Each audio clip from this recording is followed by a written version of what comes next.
how guitar tone or guitar tones was or were created for Helloween and Masterplan? I was very kind of old school. I used just a Marshall, mostly my Fender guitars, some pedal to make boosting. It's a DoD 250, the same like Yngwie J. Malmsteen is using. That was my tone: the pedal, the guitar, the amp, and the cabinet. That's it. We had many trouble to get really nice metal tone with a Fender Stratocaster, you know.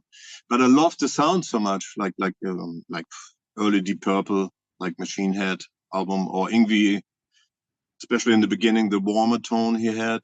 And so I tried to get this in my own way. My Marshall was minimum of modified, not really modified, but